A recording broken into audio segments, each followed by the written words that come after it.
All right, today we're going to dive into a really fascinating economic model, the Islamic economic system. We're going to look at its core principles, things like justice, risk, the role of the state, and really try to understand what makes this framework so unique. So let's kick things off with a pretty big question, one that really sits at the heart of this entire system. What if an economy was built from the ground up, not just for profit or for endless growth, but for justice? I mean, just thinking about that is a huge shift in perspective, and it shapes everything else we're about to talk about. And that brings us right to the foundation of the whole thing. You know, in most economic models we talk about, justice is often seen as a nice bonus, a positive side effect of a growing economy. Here, that idea is completely flipped on its head. Social and economic justice, they aren't side benefits. They're the main goal, the very bedrock that everything else is built on. Okay, so to really get this focus on justice, we have to understand that it's not just one simple idea. The Quran actually uses two different words for it. First, you have adl. Think of this as a kind of cosmic divine balance, the idea that everything in the universe has its own rightful place. And then you have kist, which is much more about our world. It's about fairness in our relationships with each other, the standard for how we should act. You really need both for the system to make sense. So, how do you take this big idea of justice and turn it into actual economic policy? Well, it's broken down into three components. First up, you have to make sure everyone has equal liberty and opportunity. From there, the system demands justice in every single market transaction. And finally, you have distributive justice to handle the inequalities that are going to pop up. Now, that middle piece, justice in exchange, that leads us directly to one of the system's most famous and maybe most misunderstood rules. Yep, we're talking about the prohibition of interest, or al-riba. And what's so crucial to understand is that this isn't some arbitrary rule.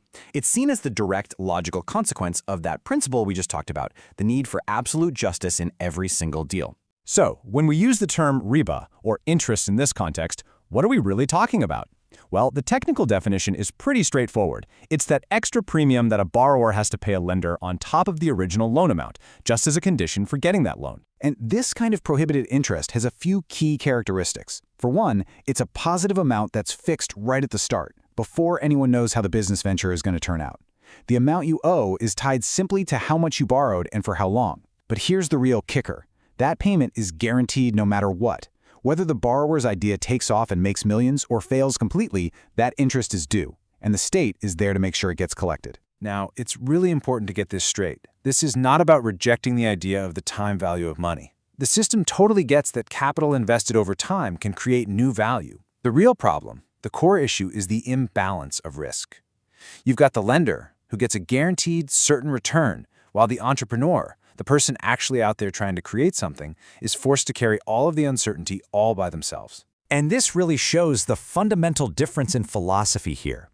An interest-based loan, well, that's a contract of risk transfer. The lender basically pushes all the risk of the venture onto the borrower. The alternative that's proposed, called al-buy or exchange, is a contract of risk sharing. In this model, both the person with the money and the person with the idea have skin in the game. They agree to share in the potential profits and the potential losses. So, if loading all the risk onto one person is out, what's the alternative? This is where we get to the constructive part of the system. It's not just about banning one thing, it's about rebuilding the entire financial system around a completely different principle, risk sharing. And this idea comes right from a key verse in the Quran, which very clearly says that al-bay', these exchange transactions, are permitted while al-riba, or interest, is forbidden. That distinction right there is pretty much the central organizing principle for the entire economic framework. So, what exactly is al-bay'?